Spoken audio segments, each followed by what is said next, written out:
katumwumve sahabo nare mu kintu tugiye kumva nawe uburyo biteguye uyu mukino w'ikipe y'Igihugu Amavubi ndetse n'abagenzi be. Muraho ni Hakim Sahabo uri hano. Ndishimye kuba narongeye kugaruka mu Mavubi.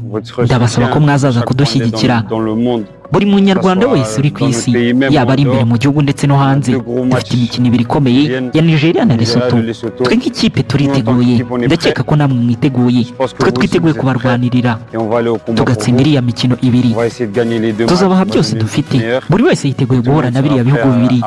Turabashimiye ko muzaba muhari ku bwacu, turabashimira ko muhora mudushyigikira. Twizeye ko tuzababona ku wa gatanu.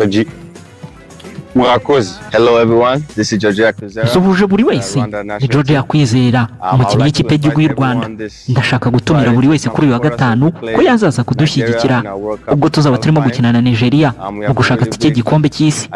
Dufite amahirwe menshi kuko tuzaba turimo gukinira mu rugo, ariko kandi dufite n'undi mukino wa Lesotho. Tuzabikunda buri wese naza kudushyigikira. Murakoze. Muraho. Ni Djihad Bizimana, kapiteni w'ikipe y'Igihugu Amavubi. Nashaka kubatumira kuri izi match ebyiri dufite Nigeria na Lesotho. Kubana natwe bizaba ari izindi mbaraga.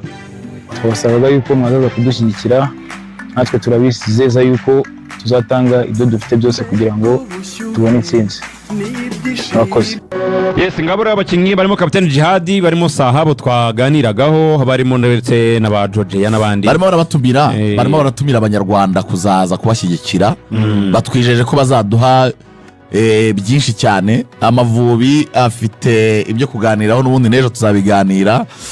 Lorenzo, Amavubi afite abakinnyi beza benshi bamaze igihe barimo baritwara neza mu maklub yabo. Abo ba Hakim Sahabo, abo ba Mugisha Bonheur, abo bakinnyi ba Djihad n'abakinnyi bose barimo barakina mu makipe yabo kandi amakipe meza ku buryo twizere ko bazatanga umusaruro.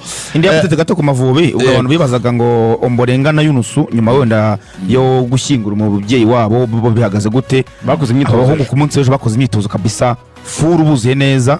Ubwo nko kuri Ombolenga we ushobora no kubanzamo naka kabazo k'imvune nahoze numva ejo Axel abikomozaho abaganga batanze raporo ko Ombolenga ameze neza nta kibazo na kimwe afite, ari fit 100% ubwo ku mukino yakoreshwa barahari nta kibazo na kimwe gihari. Yego, ubwo birumvikana ibindi byo n'ibiganiro biruze kuba byo bibanziriza umukino ku munsi w'ejo.